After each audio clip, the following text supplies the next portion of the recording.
Hello guys, आज का हमारा टॉपिक है एब्डोमिनल ईसोफेगस।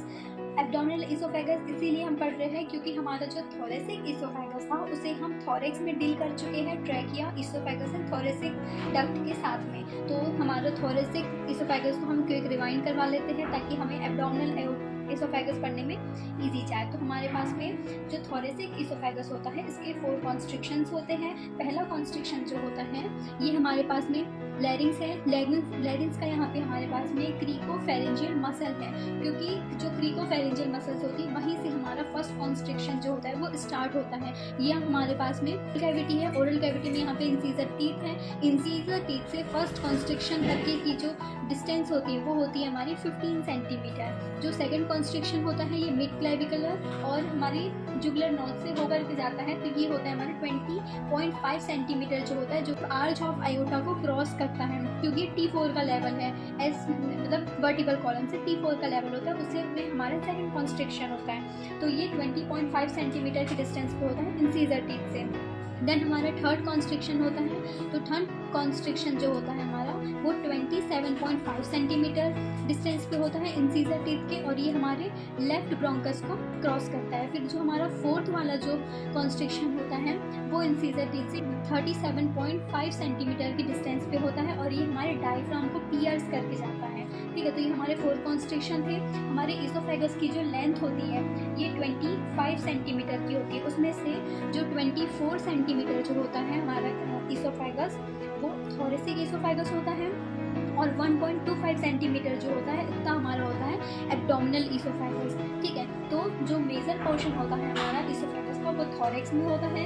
जैसे ही वो डायफ्राम में आता है तो वो सिर्फ 1.25 सेंटीमीटर का ही होता है, जो इसलिए वो माइन्यूट पार्टिकल मतलब माइन्यूट लेंथ होती है उसकी ईसोफेगस की। तो आज हमने पढ़ना है एब्डोमिनल ईसोफेगस, क्योंकि हम थोरेसिक ईसोफेगस को पढ़ चुके हैं। तो एब्डोमिनल ईसोफेगस जो होता है वो डिसेंड करता है नीचे, कहाँ से, डायफ्राम को पियर्स करके 1.25 सेंटीमीटर लॉन्ग होता है।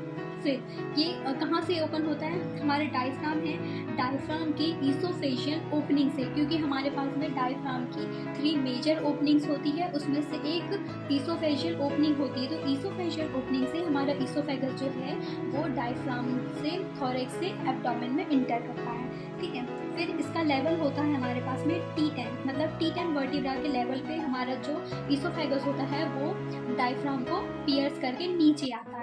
एब्डोमेन का जो हमारे अयोटा का लेवल होता है डायफ्राम पे वो T12 होता है, और इंफीरियर वेना केवा का जो लेवल होता है डायफ्राम में वो होता है T8, मतलब 8th वर्टिब्रा, लेकिन हमारे ईसोफेगस का होता है T10। ठीक है, तो T10 के लेवल पे हमारा जो ईसोफेगस है वो थोरेक्स से एब्डोमेन में आता है।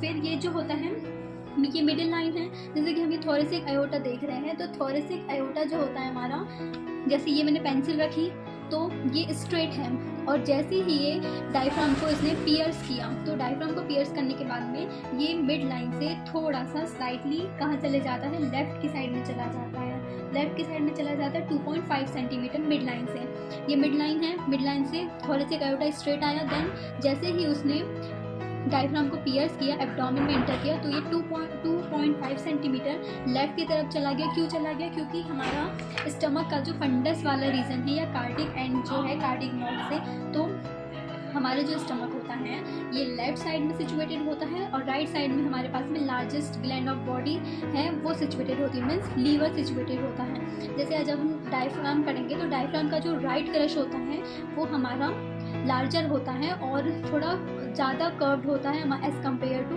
लेफ्ट क्रश से, क्योंकि लेफ्ट क्रश जो होती है डायफ्राम की वो स्मॉल होती है, क्योंकि उसमें सिर्फ फंडस आता है और फंडस के पीछे यहाँ पे स्प्लीन आती है। ठीक है, एब्डोमिनल ईसोफेगस है, ईसोफेगस 2.5 सेंटीमीटर लेफ्ट चला जाता है मिड लाइन से। फिर क्या होगा कि जो ईसोफेजियल ओपनिंग है ना, ईसोफेजियल ओपनिंग ये ट्रांसमिट करती है हमारे पास में एंटीरियर गैस्ट्रिक नर्व और पोस्टीरियर गैस्ट्रिक नर्व। जब हमने थोरेक्स पढ़ा था तो वहाँ पे हमने लैरेंजियल पढ़ा था, लेकिन जब हम एब्डोमेन में आ गए हैं तो हमने गैस्ट्रिक पढ़ने, तो गैस्ट्रिक में एंटीरियर और पोस्टीरियर दोनों ही गैस्ट्रिक नर्व्स के बारे में पढ़नी, क्योंकि ये ईसोफेजियल ब्रांच होती है। हमने अभी सिर्फ मेजर सप्लाईज देखी है, कहाँ देखा हमने, मेजर सप्लाईज में भी हमने सिर्फ आर्च ऑफ एयोटा की ब्रांचेस देखी है, और डिसेंडिंग एयोटा की ब्रांचेस तो हमने देखी है, लेकिन वो हमने सिर्फ मेजर ब्रांचेस देखी है। जब हमारे डिसेंडिंग एयोटा नीचे आता है तो उसकी सब ब्रांचेस होती है, तो जैसे वो एब्डोमेन में आता है तो उधर लीवर में जाकर के वो दूसरी superior mesenteric artery, inferior mesenteric artery, ये सब में कन्वर्ट होता है, मतलब ब्रांचेस दे देता है अपनी अपनी हर एक पार्ट को सप्लाई के लिए। वैसे ही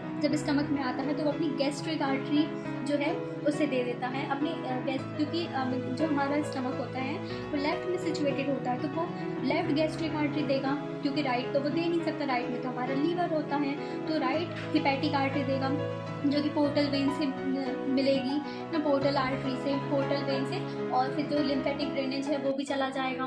देन हमें ये याद रखना है कि जो डिसेंडिंग एयोटा जो है वो आएगा, तो जैसे ही वो स्टमक के पास आएगा तो स्टमक में वो अपनी लेफ्ट गैस्ट्रिक आर्टरी ये ब्रांच जो है उसे दे देगा, तो उसकी भी हमें 2 ब्रांचेस होगी, एंटीरियर एंड पोस्टीरियर ब्रांचेस जो है वो दे देगा। देन अगर हम वेन की बात करें तो ईसोफेगस का जो वेनस ड्रेनेज होगा वो पार्शियली जो होगा पोर्टल वेन में होगा, और थोड़ा जो हो जाएगा जो बचा है वो सिस्टमेटिक सर्कुलेशन में हो जाएगा। फिर ये जो वेन्स है वो एक्यूमुलेट करेगी, इसमें अब लेफ्ट गैस्ट्रिक आर्टरी है तो लेफ्ट गैस्ट्रिक वेन्स भी होगी, तो वो वेन्स जो है वो भी ड्रेन करेगी पोर्टल वेन में, और हेमियाजाइगस सुपीरियर वेना केवा में, यहाँ पे वो जो है अगर थोरेसिक कैविटी का है तो वो सुपीरियर वेना केवा में करेगी, एजाइगस वेन में करेगी, एजाइगस वेन तो नीचे तक की आ रही है यहाँ पे। देन अगर वो एब्डोमेन में है तो उसमें left gastric when portal vein में करेगी, क्योंकि लीवर के पास में यहाँ पे हमारे पास में पोर्टल वेन होती है, फिर पोर्टल वेन हिपैटिक वेन में चली जाती है, ऐसे हमारा सर्कुलेशन होता है।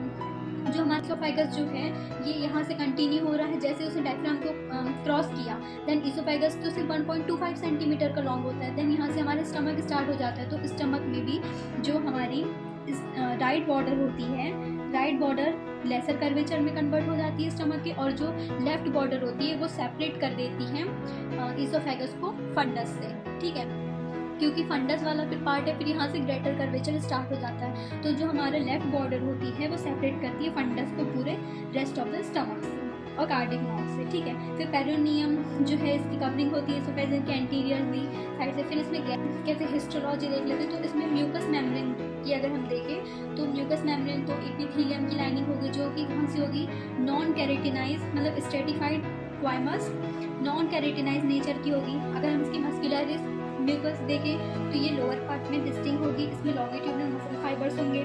फिर सब म्यूकोसा जो है वो कंटेन करती कुछ ग्लैंड करती है, जैसे कि अभी ईसोफेगस है तो ईसोफेजियल ग्लैंड्स जो है उसे कवर करेगी।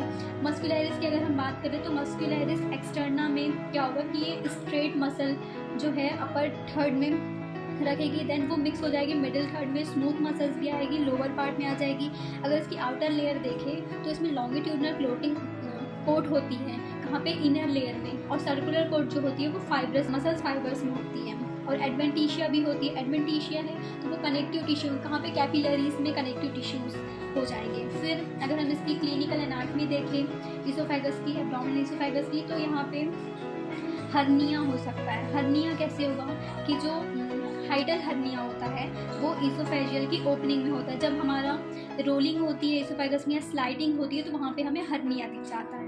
देन अगर नॉर्मली तो अगर हम कहें कि जो लोअर एंड होता है ईसोफेगस का वो क्लोज हो जाता है या फिर डायलेटेड होता है जब हमारे फूड पास होता है तब, तो ये न्यूरोमस्कुलर इनकोऑर्डिनेशन की वजह से भी हो जाता है। देन इसे हम कहते हैं जब यहाँ पे फूड का पैसेज जो है वो उसे हम डायफेगिया कहते हैं, इस कंडीशन को हम कहते हैं एस्केलेसिया कार्डिया, ठीक है। तो ये दो जो है हर्निया है, एस्केलेसिया कार्डिया। एक कार्सिनोमा भी होता है, तो कार्सिनोमा जो होता है ये इस ईसोफेगस के लोअर पार्ट में ही होता है, क्योंकि यहाँ पे क्या होता है, अल्सिनेशन हो जाता है या फिर हम कह सकते हैं कि इन्फ्लामेशन हो जाता है। तो इन्फ्लामेशन जो होगा यहाँ पे तो ये इरेगुलेटेशन की वजह से होता है, क्योंकि हमारे स्टमक जो होता है यहाँ पे HCl एसिड होता है। तो HCl एसिड क्या होता है, वो एसिडिक इन नेचर का होता है, इसलिए यहाँ पे इन्फ्लामेशन हो गया, रीरेगुलेशन होगा, तो ये कॉमन साइट हो जाती है, इसे हम कार्सिनोमा कहते हैं। फिर इसकी मिडिल थर्ड में भी होता है ये सब चीज़ें। तो ये सब है हमारी क्लिनिकल एनाटमी, हमारे thoracic oesophagus and abdominal oesophagus. So I think ये आपको समझ में आया होगा। So thank you for watching.